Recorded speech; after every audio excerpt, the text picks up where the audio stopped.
भगत सिंह का जन्म 27 सितंबर 1907 को लाहौर डिस्ट्रिक्ट के लायलपुर इलाके में हुआ था, जो आज पाकिस्तान में है। भगत सिंह की आइडियोलॉजी और उनकी फ़िलासफ़ी को समझना किसी के भी बस की बात नहीं।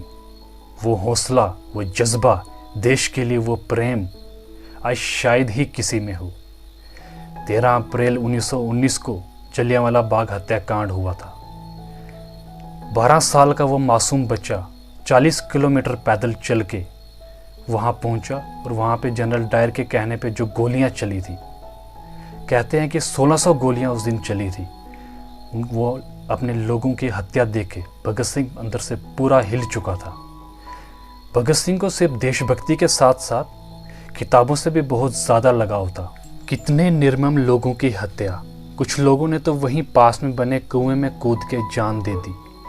कहते हैं कि आज भी उस कुएं से जब पानी निकाला जाता है तो रक्त की वो बूंदें आज भी पानी के साथ ऊपर आती हैं, देखने को मिलती हैं। शहीद भगत सिंह वहाँ से खून से लथपथ मिट्टी एक बर्तन में घर ले आए और घर आके बिल्कुल चुप सुन्न होकर बैठ गए। कुछ देर के बाद उनकी बहन ने जब उन्हें नोटिस किया तो उन्होंने उनसे पूछा कि भगते, तू इतना चुप क्यों बैठा है?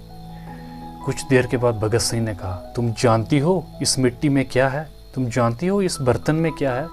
मेरे देश के मासूम और निर्मम लोगों के खून से लथपथ मिट्टी। मैं इन अंग्रेज़ों को जिंदा नहीं छोड़ूंगा, उखाड़ के बाहर फेंकूंगा इन अंग्रेज़ों को देश से। और उस दिन मेरे दिल में थोड़ी ठंडक पड़ेगी। एक समय की बात है जब भगत सिंह के पिता आम का बीज खेत में बो रहे थे। भगत सिंह उनके पास गए और कहा, बापू आप क्या कर रहे हो? उनके पिता ने जवाब दिया कि बेटा, मैं आम की बीज बो रहा हूँ, कल ये आम बड़े होंगे, इनके पेड़ बनेंगे। उन्होंने कहा, अच्छा ये बात है। उन्होंने कहा, बापू। वो घर गए और अपने खेलने वाली छोटी छोटी बंदूकें लेके आए। उनको उन्होंने मिट्टी में खोदने लगी और बीच में भर दिया कि आज मैंने ये बंदूकें बोई हैं, कल जब ये बंदूकें बड़ी बनेंगी, बहुत ज़्यादा बंदूकें बनेंगी, मैं अंग्रेज़ों को मारूंगा और भगा के अपने देश से बाहर फेंकूंगा। उस दिन से भगत सिंह का नया जन्म हुआ था। उस दिन से एक नए इनकलाबी का जन्म हुआ था। भगत सिंह को किताबें पढ़ने का बहुत ज़्यादा शौक था। वो कार्ल मार्क्स और लेनिन से बहुत ज़्यादा प्रभावित थे। वो जेल में भी किताबें पढ़ा करते थे। आप यकीन मानो, 12 साल की उम्र तक उन्होंने 50 अलग अलग किताबें पढ़ ली थी, जो उनके सिलेबस में बिल्कुल भी नहीं थी। भगत सिंह अक्सर कहा करते थे कि मैं एक ऐसा पागल हूँ जो जेल में भी आज़ाद हूँ। उनकी फांसी के समय जब उनसे पूछा गया कि आपकी आखिरी ख्वाहिश क्या है, तो जानते हो भगत सिंह ने क्या कहा था? मैं लेनिन की बायोग्राफी पूरी पढ़ना चाहता हूँ। मौत के समय भी किताबें पढ़ रहे थे। ऐसे अमर शहीद हमारे देश में हुए हैं। इन्हें जब जेल में बुलाया गया, इनके फांसी का समय मुकर्रर हो चुका था। भगत सिंह से जेलर ने कहा, चलो अब तुम्हारा समय आ चुका है। भगत सिंह ने जानते हो क्या कहा? ठहरो, देखते नहीं एक क्रांतिकारी दूसरे क्रांतिकारी से बात कर रहा है। वो उस समय लेनिन की बायोग्राफी पढ़ रहे थे और वो लेनिन की किताब के आखिरी पन्ने पढ़ के ही उठे। भगत सिंह की फांसी के लिए 24 मार्च 1931 की तारीख मुकर्रर की गई। आमतौर पर जब किसी को उसकी फांसी की डेट बताई जाती है, उनका आधा खून तो ये सुन के ही सूख जाता है। परंतु भगत सिंह, राजगुरु और सुखदेव के साथ ऐसा बिल्कुल भी नहीं था।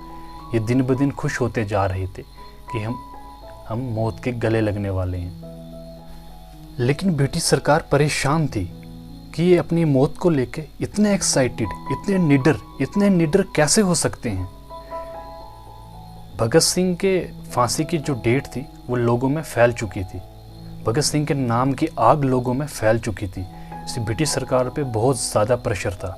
उनको लगा कि 24 मार्च के दिन की सुबह जब हम भगत सिंह को फांसी देंगे, हो सकता है आसपास के लोग आके फांसी ना देने दें और जेल में आग भी लगा सकते हैं। पूरे देश में भगत सिंह की आग फैलने के कारण उन लोगों ने 23 मार्च 1931 की शाम को ही भगत सिंह को बोल दिया कि भाई तुम्हें आज फांसी दी जाएगी। भगत सिंह काफ़ी मुस्कुरा के बोले, ये दिन, इसी दिन का तो हमें कई सालों से इंतज़ार था। आज हम अपनी दुल्हन से गले मिलने वाले हैं। एक बार भगत सिंह के घर पे एक सुंदर लड़की का भगत सिंह के लिए रिश्ता आया। भगत सिंह ने यह कह के मना कर दिया कि गुलाम भारत में अगर मेरी शादी होगी तो मेरी दुल्हन सिर्फ मेरी मौत होगी, किसी और की मांग में सिंदूर भरने का मुझे कोई हक नहीं। एक समय भगत सिंह की माँ जब भगत सिंह को आखिरी बार जेल में मिलने आई, उनकी फांसी की डेट मुकर्रर होने के बाद भगत सिंह ने अपनी माँ से कहा कि ये माँ, तू भगत सिंह की माँ है, रोना नहीं, वरना लोग कहेंगे कि भगत सिंह की माँ रो रही है। जब जेलर ने भगत सिंह, राजगुरु और सुखदेव को कहा कि चलो भाई, आपकी फांसी का समय आज शाम को ही रखा गया है, तो भगत सिंह ने मुस्कुरा के कहा, काफ़ी चहल पहल के साथ कहा, गर्दन उठा के कहा कि जेलर साहब, एक गुजारिश है, अब तो हमारा आखिरी समय आ चुका है, हमारा मुंह और हमारे हाथ खुले रख हमें फांसी देना।